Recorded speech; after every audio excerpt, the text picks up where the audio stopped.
Hey, everybody, welcome to the Former Athlete Society. This is our accountability call. As always, my name is Adam Ringler, and these calls are all about staying consistent well after your playing days are exhausted. But today I have four awesome hacks, really, for us accountability hacks that allow us to keep our training, our nutrition, and our health locked in without feeling like you're just grinding all over again, like the old school two-a-days that you might have had during your college days. So if you're new to this YouTube channel, a couple different things. As always, my name's Adam Ringler. I'm a strength and conditioning coach. I have been all of my professional career. I've worked in collegiate athletics, Division I athletics all of my life. And from there, I'm trying to take all the tools, the tactics, the habits, the real technical skill sets and give you those lessons so that you can leverage them in your own training process and in your own health span as you go through your days. Now, the four things I wanted to talk about today on this accountability call is all about nutrition and training and just lifestyle management. And I want to talk to you about the meal prep hack that honestly saved my sanity, especially when it comes to obviously meal prepping and making sure that I achieve my macros. Now, if for me, right, the thing that I find wild, and I'm just being honest with you, is that a $99 kitchen gadget might be the thing that saves your diet. And that's no exaggeration, right? It's an air fryer. And it is probably the simplest way to stop overthinking your meals and finally get your protein intake handled like a true pro. So let me backtrack because I think it's important to kind of talk about the history of where this idea came from because I wasn't always this organized. Now, when I was at Michigan State and I was grinding through my undergrad and graduate programs, I was like probably every other broke strength coach, right? We were working crazy hours, we were training hard, we were barely sort of scraping by, and there probably wasn't even enough time to actually really sit down to eat. Now, one of my influences at that time was a guy named Dante Trudell, and he's the guy behind DC Training. And he swore by this weird vertical air fryer setup. If you could think of it, it was like a George Foreman that stood upright, and you would toss your chicken into these little pre-prepared parchment bags. I thought there was no way that this thing was going to change my life. But actually, it kind of did, right? It set me down the path of actually more frequent meal prepping. Here's why. I didn't have to think about meal prep. I didn't have no giant Tupperware stacks or anything like that. Sunday night bulk cooking marathons, I didn't have to do any of that. I could literally just drop in like pre sort of thawed out frozen chicken breast in this thing, hit a button. 20 minutes later, I'd have this fresh, juicy protein. I was absolutely in love with this thing. And it wasn't gourmet by any means, right? But it got me through some of my most insane coaching and academic semesters. Now, fast forward to now, and I've upgraded the process, maybe slightly. It's still ridiculously simple. I'd either go to Sam's Club, Costco, I'd buy bulk chicken breasts, sometimes in the vicinity of, 6 to 12, 24 chicken breasts. I'd pull them out. I put them in a freeze. I break it down into a freezer ready baggies, 2 to 3 chicken breasts per bag, and that's it. I don't even have to season them right there, right? And I don't like to season them because I like to have some variety in the seasoning that I use. Now I would pull one out of the freezer. I toss it into the fridge. That's my thawing process. And by the next day, it's thawed and ready to go straight into the air fryer. So 20 minutes later, I have perfectly cooked chicken ready to eat. Now the kicker is that this actually removes that decision fatigue. I'm never stuck asking, what's for dinner, Adam? Or scrambling ever for DoorDash. And if you got a family like me, this works even better, right? You can season each batch a little bit differently for variety. Maybe lemon pepper one day, teriyaki the next. I think people underestimate how much consistency with nutrition simply comes down to having a system, not willpower. You don't need to love cooking. You don't need to bulk cook in batches. You just need a system that removes some friction. So if you're sitting there wondering, how do I hit my protein target without becoming a meal prep influencer on Instagram? Start with an air fryer. It's literally the most unsponsored, unattractive sort of hack that I can give you, but it's the MVP for former athletes who are trying to stay lean without maybe living like a bodybuilder. Now, if you get anything out of these YouTube videos, a couple different things. Number one, I want you to check out my Instagram. It's at Adam Ringler. Head over to Instagram. I share a lot of materials as far as the Former Athlete Society, some of these videos certainly as well. You'll find a lot of behind the scenes content that I'm not posting here on YouTube. It's just a good way of kind of staying up to date with what we're doing here at the Former Athlete Society. Now, the second hack that I have for you is about avoiding burnout. And for you, like, and certainly for me, I get sick of the same playlists, right? To a point where it actually makes me not want to train or do the activity that I wanted to do. Yeah, that's what I call audio burnout. And I'm convinced, certainly as a coach doing this for damn near 20 years, I'm convinced that it is killing people's motivation without them ever even realizing it. So here's how I handle it. I always rotate my audio content based on the activity that I'm doing. So it keeps every movement practice somewhat fresh and makes me actually look forward to different training sessions. So how does it look in practice? In the weight room, I'm always surrounded by rap music all day long. So things like NBA, Youngboy, Drake, Future, that's the vibe for a lot of the teams I work with. And it works. It's cool, right? We love it. But when it's my turn to lift, I switch to something completely different.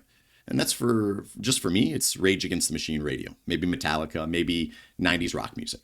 That contrast keeps me engaged. It makes me feel like lifting is my time. It's not the team's time. It's not an extension of our team training session. It's actually my time to lift.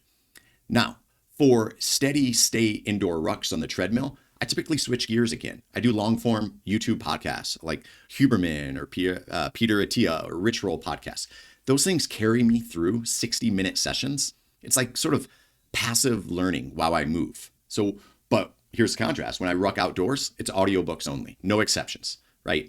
I typically like to listen to nonfiction when I do my outdoor ruck walks, but it honestly, it really doesn't matter. The rule is I can't listen to what I'm listening to or that genre or style of listening unless I do the activity.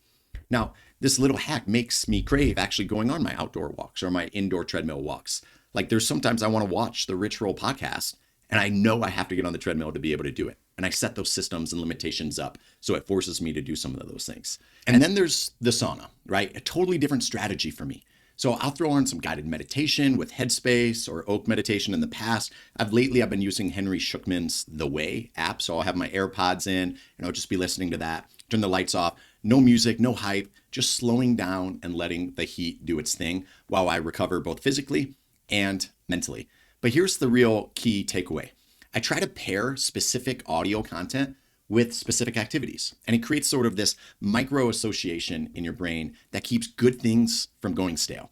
And it works outside of training too. When I'm doing my admin work here at my computer, it's typically like lo-fi beats or instrumental jazz. I listen to jazz at home as well, more of like dark sort of noir type of jazz for our house. This isn't just about music. It's about protecting your brain's reward pathways from burnout. Now, former athletes, right, we're wired to crave that novelty, that intensity. And this sort of strategy helps deliver both without sabotaging consistency. If you've made it this far, there's a couple things I ask you to do. And that is to check out our YouTube, right? So that should be somewhat evident and sort of self-explanatory. But I would love for you to like, subscribe, hit the notification bell for our YouTube channel. That helps the algorithm deliver this material to other people as well and helps this show continue to get discovered. So if you're a YouTuber or anything like that, you take content in there, head over youtube.com. You're probably watching it there if you're not watching it at the adamringler.com website, and subscribe today so you can get notifications that new content has dropped. Now, moving on, I want to talk about something that I've loved, and that is I've long have been a proponent of utilizing journaling in a sort of meditative sort of way. Now, look, journaling isn't just for self-help junkies, right? It's like a mental tune-up. And once you experience maybe a little clarity that it brings, you'll wonder typically, how have I functioned without this for so long? Now, for me, my journey started with the 5-minute journal. Tim Ferriss recommended it a long time ago, loved it. But the thing for me is that I kept forgetting to pack it whenever I would travel for road games or just trips. Then I switched to Mind Journal simply because Instagram recommended it to me. And so I did the same, purchased that physical book. However, same limitations. If I didn't travel with it, I didn't journal. So it just didn't fit that lifestyle that I had. So one of the things that I've done, and I really kind of enjoyed this, is I utilize the iOS shortcuts. Now I built a couple simple automations on my phone. So every morning my phone notifies me with 3 prompts. My prompts are this: what am I grateful for? What would make today amazing? And one thing that I could have done better yesterday. Now, this takes me into a headspace where I start to be reflective a little bit. I get sort of future oriented about what would make today great, but I also think about what would have made yesterday even better, right? Then at 3 p.m. or later in the afternoon, I typically get a second notification. And this one is my PM check-in. And that is simply, it catches me in the day when things can often derail so easily, right? And it asks me what made today great and what would be one thing that I wish I could have done better. And I love this setup, right? I really love this setup because not only is it in my Apple ecosystem, I can use my iPhone, my MacBook, iPad, doesn't really matter. I'm not forgetting a notebook at home ever, right? I never leave without my phone, so I always have my journal on me, right? No falling off the wagon because I missed a day or didn't pack my journal. And the impact for me, huge.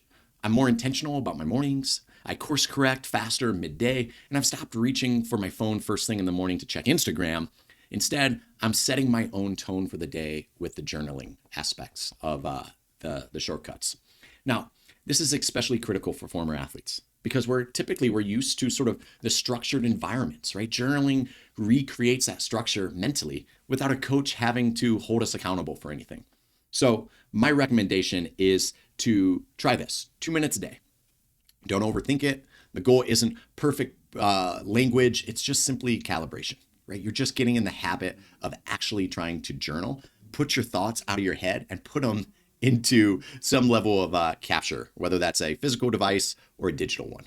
Now, moving on from here, there's something I do want to talk about. I was looking at our YouTube analytics. We have a lot of people that watch these videos that aren't subscribers. We have some comments and some likes. I love every one of you guys that have subscribed to our channel. However, if you have just watching this and you're not a subscriber, hit subscribe. Become part of our community that we're building because I'd love for you to get all of our content.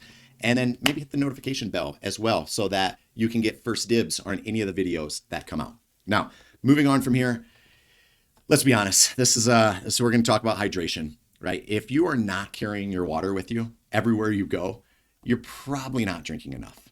And don't even get me started on like those little disposable one-off sort of 16-ounce plastic bottles. Those absolutely do not cut it. They're quite frankly, they make me mad, right? So I've tested so many different water bottles over my years, from Hydro Flask to Nalgene's to Camelbacks. Yeah, Camelbacks. And I always come back to Yeti. Now, pretentious, whatever you might want to say, that's fine. But my 50-ounce Yeti Yonder bottle is my everyday carry. It's tough, it's light, it's big enough. 50 ounces of water? Are you kidding me? Come on, y'all. That I don't have to constantly refill it every 16 ounces after I drink it. Now, I will be honest. Here's a small upgrade that I've made that's made a massive difference, especially in the hot months like June, July that we're kind of existing in here in Colorado. I started going back to using their insulated mugs with a straw. There it is, with a straw. There's something about drinking from that Yeti straw that makes you subconsciously sip more. I don't know what it is. I'm not a scientist. I don't pretend to be a hydration specialist or anything like that. But maybe it's habit, maybe it's just, I don't know. But either way, my hydration with the cold insulated Yeti sort of Ramblers or whatever, I think it's almost like a 40-ounce big old sort of double insulated. Not only does the ice last, I swear, all day long, like 24 hours does the ice last. Between the cold water and the straw, my hydration game went through the roof. So that's my sort of hydration system, if you will. I fill my Yeti Yonder every morning, cold water. I've already talked about this in previous ones. I add a little bit of Mio Hydration or an Element packet in it. Maybe a little Crystal Light if I want some more flavor or anything like that. But I also keep the insulated mug on my desk with a straw for sort of mindless sipping. Now, I'm not trying to sell you Yeti water bottles, right? That's not my game. But it is about creating an environment where hydration is easy and it's automatic. Now, former athletes, they lose their edge fast when they're dehydrated. Performance drops, recovery lags, energy tanks, all of these things. And fixing those little errors is embarrassingly simple. So I hope, right, you find a water system that you can actually enjoy using. And then you carry it everywhere. That's the key. Carry it everywhere. And watch how fast your energy and your recovery improves. Now, this is my my sort of final wrap up of all of this. If you've gotten anything away from our show today, right, I would like for you to head over here, adamringler.com. I'm trying to get out of it. Do you see it? We see it. adamringler.com, and sign up for a membership there. There's one that's free. You'll get access to all of our videos, things like that, all of my sort of exclusive content there. There's also a paid site at Adam Ringler, a paid tier. That's sort of my next level up. And from there, you can become a former Athlete Society member. You'll get access to all of the material that's behind our paywall. That's going to probably be it today for our Tuesday normal accountability call. Now, if you found even one of these things helpful, I want you to do two things. First, and you already know where I'm coming, hit like, subscribe, smash that notification bell so you never miss a session. Now, second, like I said, head over to Adam Ringler, sign up today, and you'll get even more tools, training plans, insider tactics to keep your performance shining like you were when you were a former athlete, when you were a current athlete. Because here's the truth. You don't need a team or a coach to stay disciplined. You just need the right systems. I'm all about honing the system. So let's keep building them together. I'll show you some of the habits and the tools that I use to build the systems, but I want to see you inside the Former Athlete Society. I appreciate every one of you. Take care. Until the next video, we have a Q&A coming up this Thursday. I want to see you all there. Take care.